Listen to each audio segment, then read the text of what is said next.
Hello friends, आप सबका स्वागत है मेरे यूट्यूब चैनल पर। आज हम लोग एक बहुत ही इम्पॉर्टेंट टॉपिक डिस्कस करेंगे। ये टॉपिक बहुत बार पूछा गया है और ये जनरल टॉपिक भी है, हमें इसके बारे में पता होना चाहिए क्योंकि ये हमारे देश के आज़ादी से ही जुड़ा हुआ टॉपिक है। आज हम जिस टॉपिक के ऊपर डिस्कशन करेंगे ये टॉपिक है नॉन कॉपरेशन मूवमेंट और सिविल डिसोबीडियंस मूवमेंट के बीच का फ़र्क को हम समझेंगे। नॉन कॉपरेशन मूवमेंट को हम लोग असहयोग आंदोलन कहते हैं और सिविल डिसोबीडियंस मूवमेंट को हम लोग सविनय अवज्ञा आंदोलन कहते हैं। ये दो आंदोलन हमारे देश की आज़ादी की बहुत बड़ी नींव है। ये गांधी जी के द्वारा शुरू किया गया था और हम लोग ये समझने की कोशिश करेंगे कि आखिर इन दोनों आंदोलनों के बीच में क्या फ़र्क है।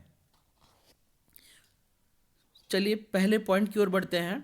Non cooperation movement was launched on 5th September 1920 and it ended on 5th February 1922, whereas civil disobedience movement started on 12th March 1930 through the launch of salt सत्याग्रह। इस पॉइंट को समझने की कोशिश करेंगे कि नॉन कॉपरेशन मूवमेंट 5 सितंबर 1920 को शुरू किया गया और 5 फरवरी 1922 को ये समाप्त कर दिया गया, जबकि सिविल डिसोबीडियंस मूवमेंट 12 मार्च 1930 को स्टार्ट हुआ सॉल्ट सत्याग्रह, जिसको हम लोग नमक आंदोलन भी कहते हैं। वैसे भी ये जो टॉपिक है स्टैंडर्ड 9 और 10 का, खासकर स्टैंडर्ड 10 के बोर्ड एग्जाम का, ये बहुत ही इंपॉर्टेंट क्वेश्चन है। बहुत बार ये 4 या 5 नंबर का पूछा गया है। इस 12 में भी ये टॉपिक से क्वेश्चंस बहुत बार पूछा गया है। चलिए आगे बढ़ते हैं। ये तो इनके लॉन्चिंग का डेट था।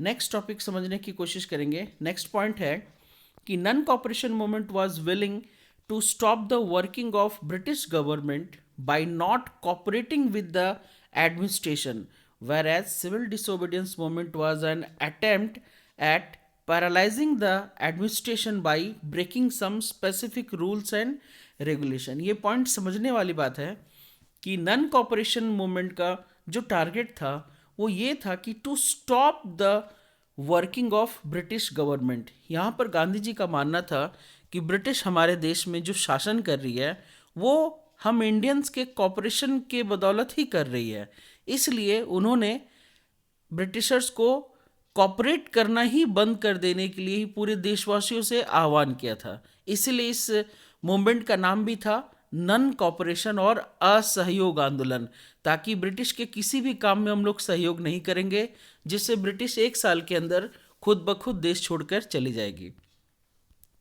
तो इस मेन मोटो यही था कि non cooperation movement was willing to stop the working of British government by not cooperating with the administration, whereas civil disobedience movement was an attempt at paralyzing the administration by breaking some specific rules and regulation।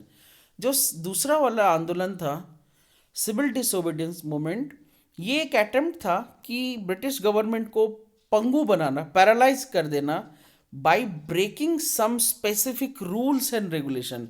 Basically British सरकार ने बहुत सारे specific rules and regulations हमारे ऊपर ज़बरदस्ती लागू किया था और उसको तोड़कर सिविल डिसोबीडियंस मूवमेंट को चालू किया गया। उसको और इसकी शुरुआत की गई नमक आंदोलन से, क्योंकि ब्रिटिश ने हमारे देश में एक नमक का कानून बना रखा था कि जिसके तहत ब्रिटिश सरकार को ही अधिकार होगा नमक बनाने का और हम लोग को वो नमक खरीदना पड़ता था, जबकि वो समुद्र का पानी हमारे ही देश का था।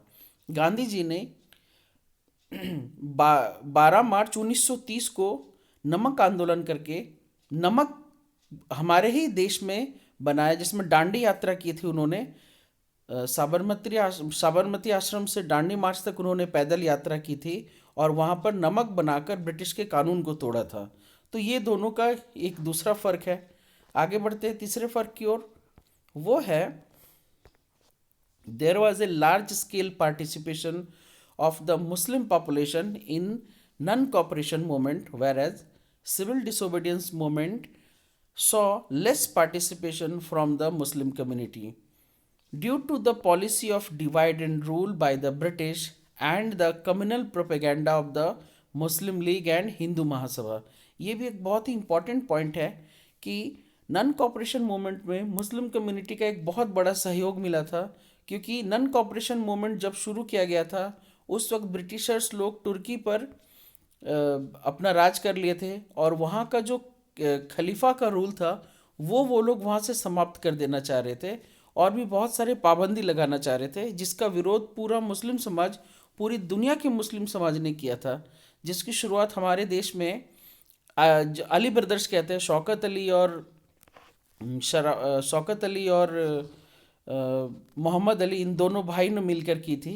तो गांधी जी ने एक मौका ढूंढा था कि इसी बहाने हिंदू और मुस्लिम को एक साथ लेकर असहयोग आंदोलन को मजबूत करेंगे। तो नन कॉपरेशन मूवमेंट के समय में हिंदू और मुस्लिम एक बहुत बड़ा एकता के रूप में मिसाल साबित की गई, और दोनों ने मिलकर नन कॉपरेशन मूवमेंट को एक बहुत दूर तक अंजाम दिया था। लेकिन सिविल डिसोबीडियंस मूवमेंट में मुस्लिम लीग और हिंदू महासभा के अलग अलग प्रोपेगेंडा के तहत मुस्लिम कम्युनिटी का एक बहुत बड़ा रोल जो होना चाहिए था वो किसी कारणवश हो नहीं पाया। ये एक तीसरा कारण है। चलिए बढ़ते चौथे कारण की ओर। चौथा कारण है non cooperation movement was geographically confined to large part of India, whereas civil disobedience movement was widespread geographically with a mass participation of the people। ये भी एक बहुत ही अच्छा इंपॉर्टेंट कारण है कि नन कॉपरेशन मूवमेंट बहुत बड़े जोग्राफिकली एरिया पार्ट, मतलब पूरे भारत में कहीं ना कहीं कहीं ना कहीं कहीं ना कहीं वो नन कॉपरेशन मूवमेंट को चलाया गया।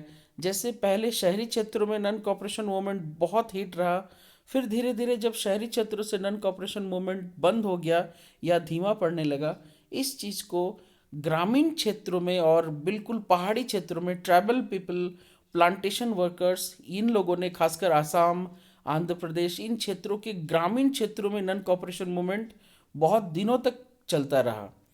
और जबकि सिविल डिसोबीडियंस मूवमेंट ये बहुत कम जगह तक चला, मगर इसमें पार्टिसिपेशन बहुत ज़्यादा रहा, ज़्यादा से ज़्यादा भीड़ इसमें इकट्ठा दिखा।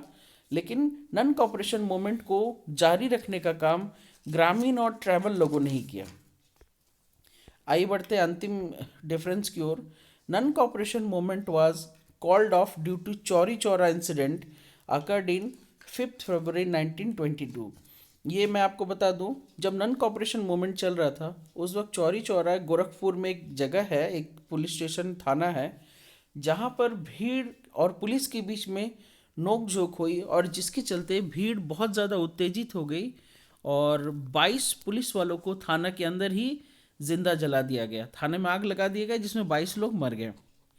तो इस वजह से गांधी जी बहुत ज़्यादा आहत हुए और उन्होंने नन कॉपरेशन मूवमेंट को उसी दिन सरेंडर या बंद करवा दिया। जबकि सिविल डिसोबीडियंस मूवमेंट को बंद करवाने का दूसरा रीज़न था कि लॉर्ड इरविन आए और गांधी इरविन पैक्ट साइन हुआ 5 मार्च 1931। इसके पीछे भी ये रीज़न था कि जब सिविल डिसोबीडियंस मूवमेंट चल रहा था, ब्रिटिशर्स लोग बहुत ही बुरे तरीके से, बहुत ही क्रूर तरीके से इस आंदोलन को रोक रहे थे, जिसमें लगभग 70,000 से ज़्यादा आंदोलनकारियों को जेल में भर दिया गया और उनके साथ बहुत ही क्रूर तरीके से व्यवहार होने लगा। सीधा सीधा ब्रिटिश सरकार ने आदेश दिया कि सीधा पैर के जॉइंट और सर पर ही डंडा मारने का आदेश दिया। बहुत सारे लोग इससे बहुत ज़्यादा घायल हुए और बहुत सारे लोग मारे भी गए। तो इस वक्त गांधी जी और इरविन में, लॉर्ड इरविन में एक पैक्ट साइन हुआ, जिसमें Gandhi ji second round table conference के लिए तैयार हो गए थे। तो और उनका गांधी जी की ओर से कुछ शर्तें थी। सबसे पहला शर्त था कि जितने भी फ्रीडम फाइटर्स, चाहे जितने भी पॉलिटिकल प्रिजनर्स को ब्रिटिश ने बंदी बनाया, उनको फ्री करना है। और इरविन की तरफ से समझौता था कि गांधी जी को सेकेंड राउंड टेबल कॉन्फ्रेंस के लिए प्रेजेंट होना होगा। ये समझौता हुआ, और साथ ही साथ और भी बहुत सारे पॉइंट्स थे जिस पर समझौता होने की बात थी। तो ये 5 पॉइंट्स थे बेसिकली नन कॉपरेशन मूवमेंट और सिविल डिसोबीडियंस मूवमेंट के बीच के फ़र्क को बताने के लिए।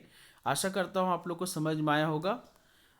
आप लोग का कीमती समय देने के लिए धन्यवाद। फिर से मिलते हैं बहुत जल्द किसी दूसरे वीडियो में। जय हिंद।